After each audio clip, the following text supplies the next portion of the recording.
Bonjour, bonsoir, mes bien-aimés dans le Seigneur, que notre Dieu soit béni. On s'excuse un peu pour ce retard, c'est vraiment dû à un souci technique. C'est vraiment indépendamment de notre volonté. En tout cas, veuillez nous excuser. Donc, sans tarder, nous allons prier. Éternel Dieu des armées, merci pour ta grâce.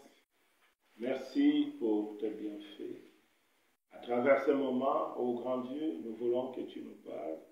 Nous voulons, ô Dieu, que tu nous aides à comprendre ta pensée, parce que c'est ta pensée qui est vie. C'est ta pensée, Seigneur, qui nous guide. C'est ta pensée, ô Dieu, qui nous fortifie. Nous avons besoin de toi, Seigneur. Merci, mon Dieu. Merci, mon roi. Au nom puissant de Jésus-Christ. Amen. Amen. Que notre Dieu soit béni.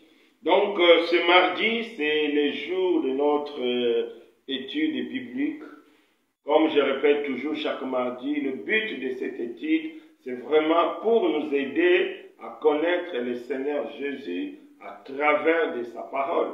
Parce que nous ne pouvons pas connaître le Seigneur hors de sa parole. On ne peut le connaître que dans sa parole. En dehors de la parole de Dieu, on ne connaît pas Dieu. Donc c'est très important, mes bien-aimés. Donc que chacun de nous soit vraiment attentif pour mieux comprendre la pensée de Dieu et connaître le Seigneur. Aujourd'hui, c'est le dernier jour du livre aux Corinthiens. Donc un livre vraiment très riche d'enseignements pour l'Église. Et aujourd'hui, nous allons conclure ce deuxième livre aux Corinthiens pour nous permettre un peu de retenir l'essentiel. Donc aujourd'hui, nous allons résumer pour seulement nous permettre de connaître l'essentiel dans le but de notre croissance et édification personnelle. Donc, c'est ça un peu ce que nous allons faire. Donc, et dans ce livre aux Corinthiens, dans ce deuxième livre aux Corinthiens, l'apôtre Paul a parlé de beaucoup de choses. Mais on peut résumer toutes ces choses-là dans 5 grandes leçons à retenir. C'est-à-dire, j'ai retenu 5 grandes leçons que je vais partager avec vous en guise de conclusion. Donc, la première leçon à retenir, ça concerne la reconnaissance d'un bon serviteur de Dieu. C'est important, étant des chrétiens, nous devons avoir des éléments objectifs et bibliques pour reconnaître un vrai serviteur de Dieu. Parce que l'un des conflits que l'apôtre Paul a eu avec l'église de Corinthe, c'était que pour certains Corinthiens, Paul était faux. Vu sa situation financière, sa situation sociale, vu aussi qu'il n'était pas éloquent pour certaines personnes à l'église de Corinthe, que Paul était faux. Donc ils ont jugé Paul en fonction de l'apparence, non pas en fonction des éléments bibliques ou bien objectifs selon le principe de Dieu, non. Mais une partie de Corinthe a jugé Paul selon les éléments charnels. Et c'est ce qui constitue aussi l'un vraiment d'objet de cette deuxième lettre aux Corinthiens. Parce que Paul devait se défendre, Paul devait montrer que lui, il n'était pas un faux serviteur de Dieu. Donc c'est très important, étant les enfants de Dieu, nous devons savoir mesurer ou bien nous devons savoir apprécier ou juger tel est un bon serviteur, tel est mauvais serviteur. Et la Bible nous donne tous ces éléments-là. À travers les deuxièmes épîtres aux Corinthiens, l'apôtre Paul a donné les éléments pour prouver que lui, il n'était pas faux et que c'était les autres qui étaient faux. Et nous devons prendre ces éléments-là comme aussi une mesure pour mesurer le faux ou bien le vrai serviteur. Donc c'est important, mes bien-aimés, d'avoir vraiment les outils ou bien les éléments conformes à la parole de Dieu pour juger un serviteur de Dieu. Donc on peut prendre nos Bibles dans 2 Corinthiens chapitre 11. 2 Corinthiens chapitre 11 à partir du verset 13, écoutons ce que la Bible nous dit. 2 Corinthiens chapitre 11 à partir du verset 13, écoutons ce que la Bible dit. Ces hommes-là sont des faux apôtres, des ouvriers trompeurs, déguisés en apôtres du Christ. Et cela n'est pas étonnant, puisque Satan lui-même se déguise en ange de lumière. Il n'est donc pas étrange que ces ministres aussi se déguisent en ministres de justice. Leur fin sera selon leurs œuvres. Donc, ici, l'apôtre Paul parle à l'église de Corinthe qui, attention, les gens là que vous êtes en train de suivre, parce qu'ils sont éloquents, parce qu'ils s'habillent bien, parce qu'ils ont beaucoup d'argent, parce qu'ils vous demandent même de l'argent, parce qu'apôtre Paul s'est justifié que lui ne demande pas de l'argent. Lui, il ne cherche pas autre chose que l'édification. Mais les autres apôtres, les faux apôtres, profitaient vraiment des Corinthiens. Et puis, ils annonçaient un autre évangile. Ils annonçaient un autre Christ. C'est pourquoi l'apôtre Paul a attiré attention aux frères de Corinthe. Attention. Ceux-là, ils ne sont pas des vrais apôtres, mais des faux serviteurs, les serviteurs du diable. Donc c'est très important. Malheureusement, même aujourd'hui, nous avons encore cette difficulté de reconnaître un vrai serviteur. C'est très important. Parce qu'aujourd'hui, on se base beaucoup plus, comme à l'église de Corinthe, on se base sur des éléments charnels. Ah, l'autre est là parce qu'il a une grande assemblée, parce qu'il est éloquent, parce qu'il fait beaucoup de miracles, parce qu'il a beaucoup de vie, c'est qu'il est un vrai serviteur. Non. À travers les deuxième épître, Paul nous a donné des éléments pour reconnaître un vrai serviteur. Entre autres, c'est d'abord la qualité. C'est pourquoi Paul parlait de sa vie. C'est pourquoi Paul parlait de ses souffrances pour l'évangile. D'abord, la qualité de la vie qui compte. Parce que la Bible dit même qu'on reconnaît l'arbre par son fruit.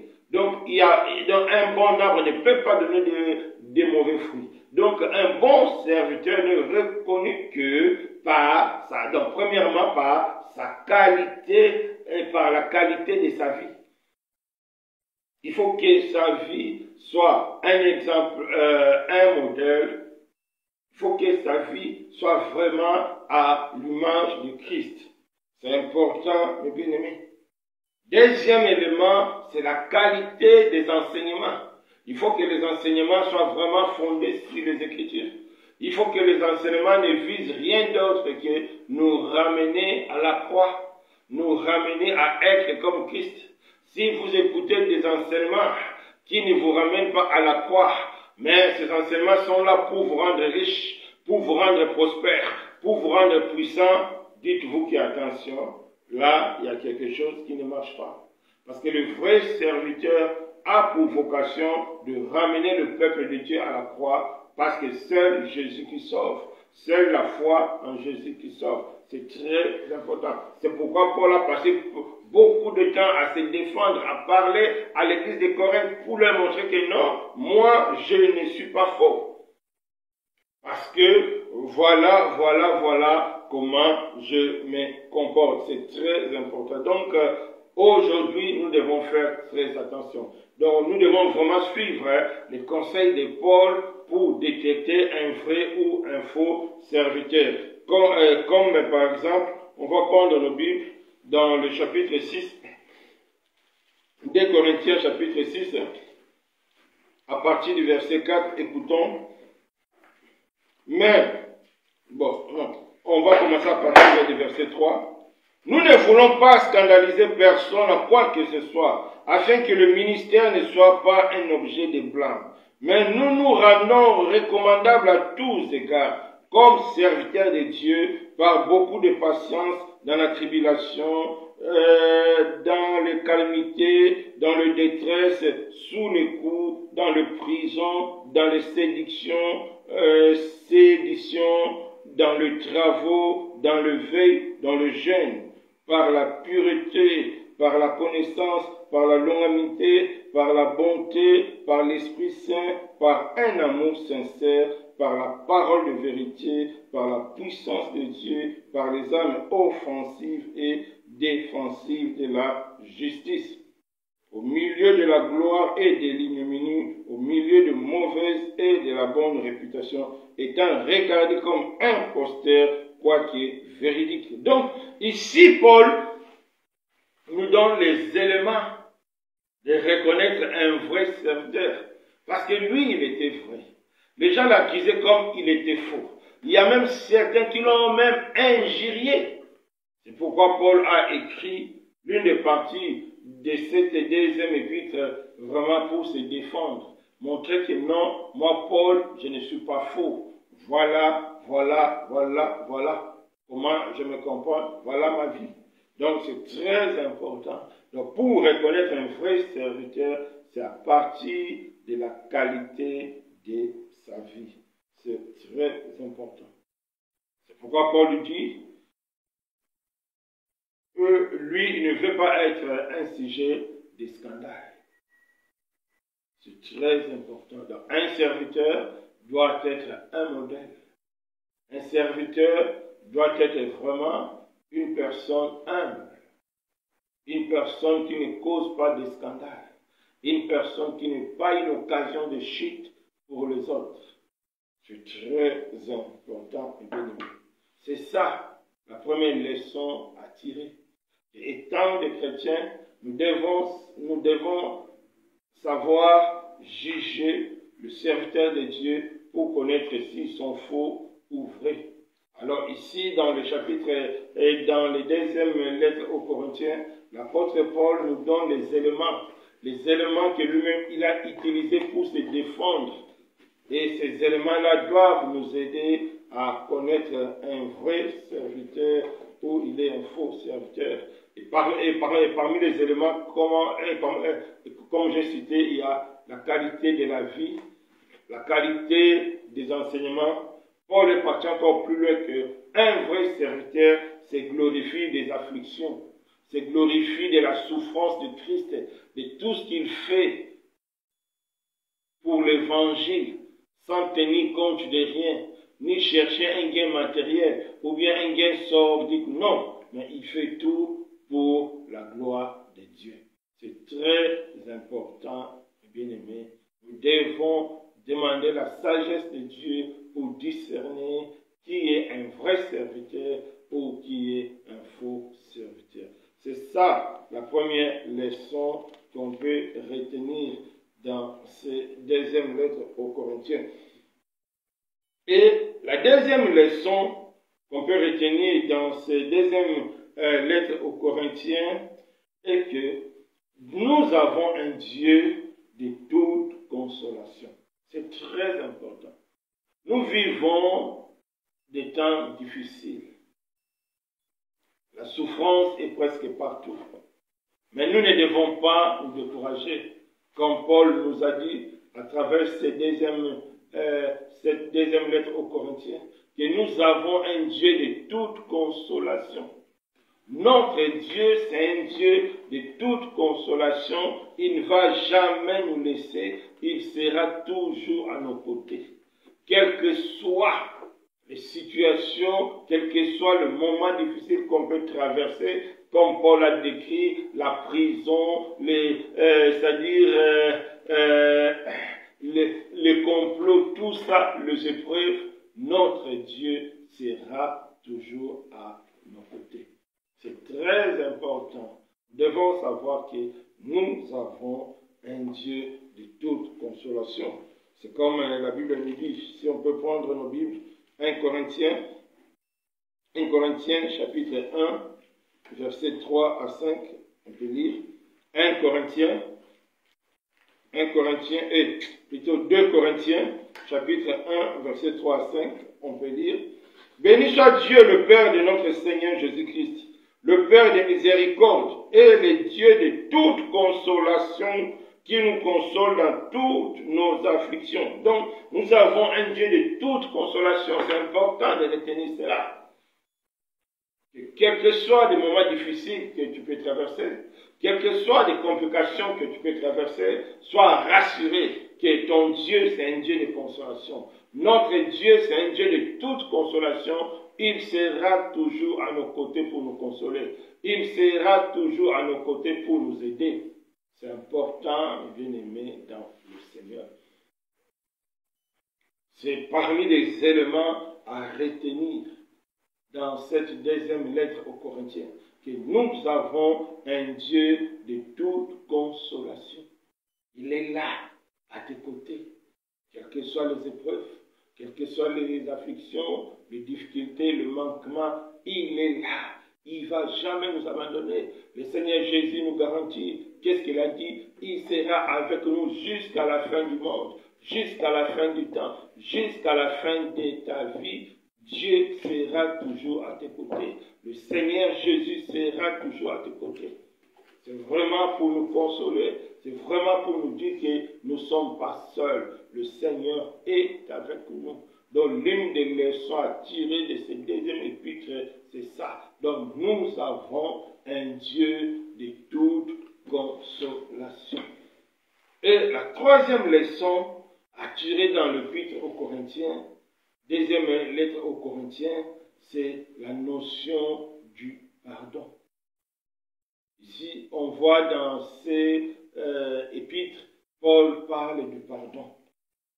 Paul nous montre que le pardon n'est pas une option. Non. Pour un chrétien, le pardon n'est pas une option. Mais le pardon, c'est une obligation. Nous sommes appelés à pardonner. Nous sommes appelés à laisser tomber à cause du Christ. Parce que si nous ne pardonnons pas, il y a des conséquences terribles. Le manque de pardon attire des conséquences terribles dans la vie de celui qui refuse de pardonner. Si réellement nous sommes chrétiens, si réellement nous sommes nés de nouveau, si réellement nous sommes les enfants de Dieu, à partir d'aujourd'hui, nous devons apprendre à pardonner, quelle que soit l'affaire, quel que soit ce que les hommes nous ont fait ou bien ce que les hommes vont nous faire, nous devons apprendre à pardonner parce que le pardon n'est pas une option, mais le pardon, c'est une obligation. Et le manque de pardon engendre beaucoup de conséquences spirituelles. C'est important. Prenons nos Bibles pour voir ça. 2 Corinthiens chapitre 2, versets 11 à 10. Et puis, le pardon, c'est un signe d'obéissance. C'est ce que Dieu nous enseigne aujourd'hui. Donc, le pardon, c'est un signe d'obéissance. Celui qui refuse de pardonner, c'est qu'il est désobéissant. Devant Dieu, tu es désobéissant. Devant Dieu, tu es charnel. Parce que tu refuses de pardonner. Prenons nos Bibles. 2 Corinthiens, chapitre 2, versets 9 à 11. Car je vous ai écrit aussi dans le but de connaître en vous, mettant à l'épreuve, si vous êtes obéissants en toutes choses. Or, à qui vous pardonnez, je pardonne aussi. Et ce que je pardonnais, si je pardonnais quelque chose, c'est à cause de vous, en présence du Christ, afin de ne pas laisser à Satan l'avantage sur nous, car nous n'ignorons pas ses desseins. Donc, à travers le deuxième épître aux Corinthiens, l'apôtre Paul nous enseigne que nous devons pardonner, parce que le pardon, c'est un signe d'obéissance. Mais si nous ne pardonnons pas, nous laissons l'avantage à Satan. Donc, un chrétien qui refuse de pardonner donne à Satan l'avantage sur lui. C'est-à-dire, toi-même, tu ouvres le porte. Toi-même, tu attires Satan. Donc, le manque de pardon attire Satan dans nos vies. C'est un élément très important à souligner. Toi qui me suis aujourd'hui, toi qui m'écoutes aujourd'hui, mon frère, ma sœur, si tu as du mal à pardonner, prie Dieu qui te donne la force, parce que le refus de pardonner appelle à Satan dans nos vies. Le refus de pardonner ouvre le porte à Satan. C'est pourquoi Paul a dit attention, ne donnons pas à Satan l'avantage sur nous, nous devons pardonner. C'est important. Donc, premier inconvénient, première conséquence terrible, Si nous ne pardonnons pas, c'est-à-dire nous donnons avantage à Satan sur nous, c'est-à-dire Satan entrera dans notre vie, Satan va nous mélanger, Satan va nous bloquer, Satan peut nous conduire à la perdition parce que nous refusons de pardonner, c'est important. Si tu ne veux pas inviter Satan dans ta vie, si tu ne veux pas toi-même créer des blocages inutiles, à partir d'aujourd'hui, apprends à pardonner. Apprends à pardonner les autres. C'est vraiment très, très important. C'est ça la troisième leçon à tirer. La première leçon, c'était pour nous aider à savoir reconnaître le vrai serviteur au faux serviteur.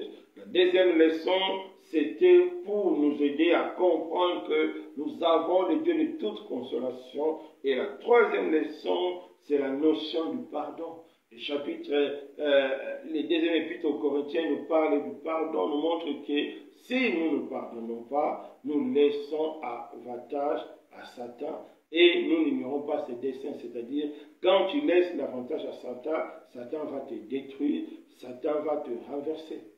C'est très, très important. Première conséquence, quand tu refuses de pardonner, tu donnes l'avantage à Satan. Et deuxième conséquence, on va prendre la Bible. Matthieu 6, que chacun nous prenne la Bible. Matthieu 6. Matthieu 6. Matthieu 6.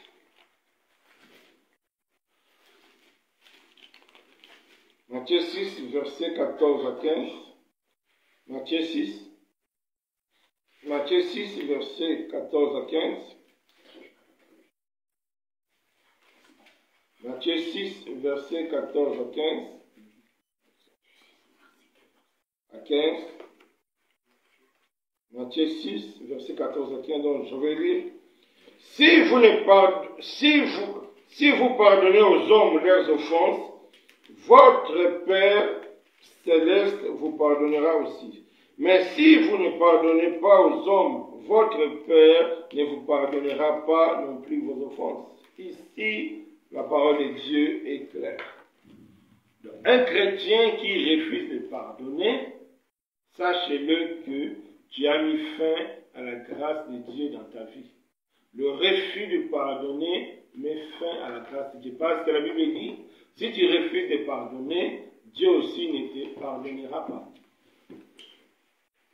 Quelqu'un a commis, quelqu'un t'a offensé, quelqu'un t'a fait du mal. Si tu refuses de lui pardonner, c'est que Dieu aussi ne te pardonnera pas. C'est-à-dire, le manque de pardon annule la grâce de Dieu dans notre vie. Parce qu'à cause de ce manque de pardon, Dieu aussi ne va pas te pardonner. On voit comment la notion du pardon est très importante. Donc, l'une des leçons à retenir dans le deuxième épître aux Corinthiens, c'est quoi? C'est la notion du pardon. Nous devons pardonner. Si nous ne pardonnons pas, c'est que nous donnons l'avantage à Satan. Et si nous donnons l'avantage à Satan, il va nous détruire, il va nous bloquer, il va nous faire perdre. Et Dieu aussi ne nous pardonnera pas parce que nous refusons de pardonner. C'est ça la troisième leçon qu'on peut tirer de ces deuxième épîtres aux Corinthiens. Et la quatrième leçon à tirer concerne l'amour. Dans les livres aux Corinthiens, Dieu nous parle vraiment de l'amour sincère envers les frères et sœurs. On voit cet amour qui s'est manifesté solidement par l'assistance aux saints. C'est très important. Notre amour ne doit pas être verbal, mais notre amour doit être pratique. Notre amour doit porter des fruits. Comme dans les livres de 2 Corinthiens, dans le chapitre 8 et 9, on voit comment les chrétiens ont manifesté l'amour envers les autres frères et sœurs qui étaient dans les autres pays. Ils ont fait une collecte librement. Donc, étant des chrétiens, l'amour est l'un des éléments. L'amour, c'est un élément qui prouve réellement que nous sommes des vrais serviteurs de Dieu. Celui qui aime est vraiment du Seigneur. Comme le diable n'aime pas, ses enfants aussi n'aiment pas. Mais celui qui est véritablement du Seigneur doit aimer ses frères et sœurs. Mais cet amour ne doit pas être seulement des mots, mais cet amour aussi doit être pratique. Comme dans le livre de 2 Corinthiens, on voit comment les saints de Macédoine, comment les saints des autres pays ont contribué pour aider les frères et sœurs de Jérusalem qui étaient en difficulté. Donc l'amour est un élément très important dans la foi chrétienne. Nous ne pouvons pas dire que nous aimons Dieu si nous n'aimons pas nos prochains. La Bible dit que nous sommes des menteurs si nous aimons un Dieu que nous ne voyons pas et nous haïssons nos prochains. C'est très important. Nous devons apprendre à aimer. Donc la quatrième leçon à tirer, c'est vraiment l'amour. Et cet amour doit être pratique. On a vu comment les autres frères de Macédoine ont assisté les frères de Jérusalem. Donc, notre amour doit être inculqué par l'assistance, par la libéralité. Nous devons apprendre à donner librement, par amour. Un frère qui est dans le besoin, une sœur qui est dans le besoin, et que Dieu nous a bénis, et que nous avons le moyen, nous devons manifester notre solidarité, nous devons manifester notre amour en faisant des dons libéraux.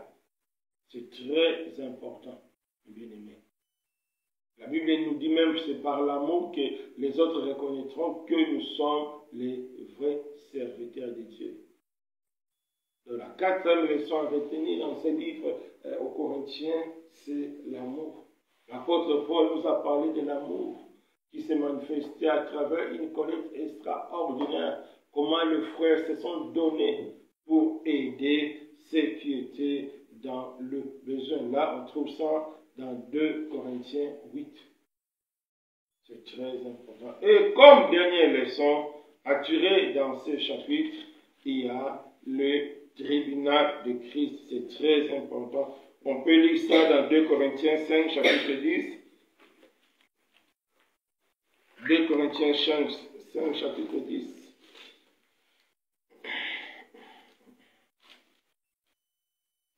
Corinthiens 5, chapitre 10.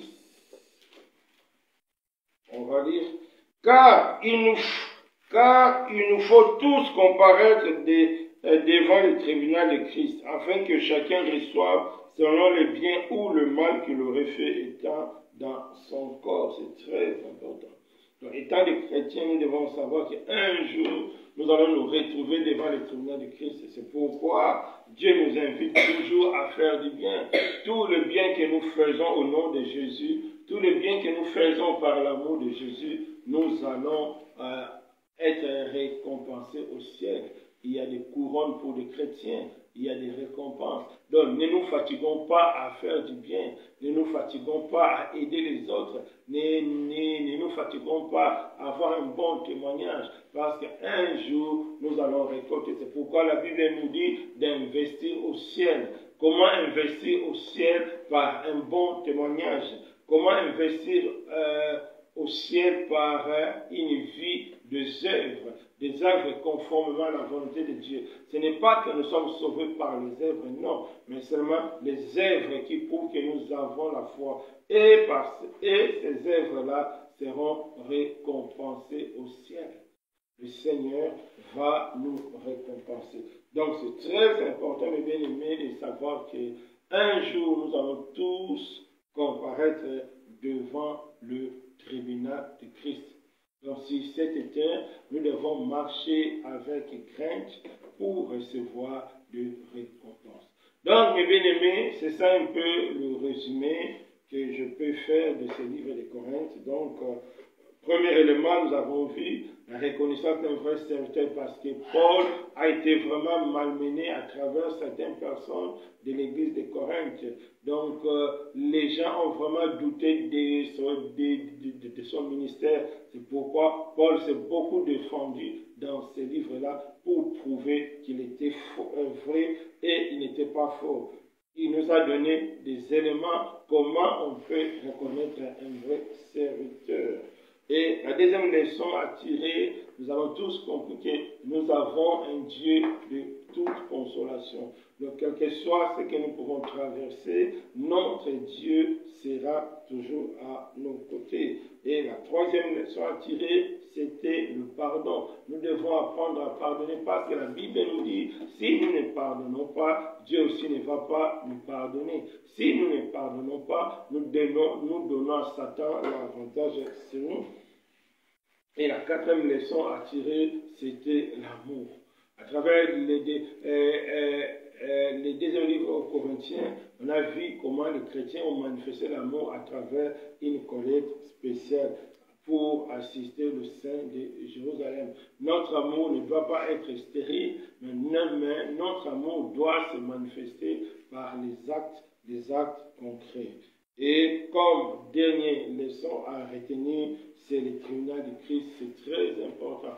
Un jour, tout chrétien apparaîtra comparaîtra devant le tribunal du Christ pour recevoir la récompense selon ce qu'il a fait en bien ou en mal. Donc, c'est très important, bien aimé, ces 5 leçons à retenir comme conclusion du deuxième épître aux Corinthiens. Que notre Dieu soit béni. Je ne sais pas s'il y a des questions. Même ici, il n'y a pas de questions. Donc, on va prier. Éternel Dieu des armées, merci pour ta grâce. Merci pour tes bienfaits. Merci pour ton amour. À travers ce moment, tu nous as donné de grandes leçons à retenir dans cette épître, dans cette épître aux Corinthiens. Fais-nous grâce, ô Dieu, à retenir ces 5 grandes leçons. Fais-nous grâce, ô Dieu, à les vivre, à les manifester pour notre croissance spirituelle et notre édification. Sois béni, Seigneur, au nom puissant de Jésus-Christ. Amen. Amen. On se verra samedi à 15h. Merci.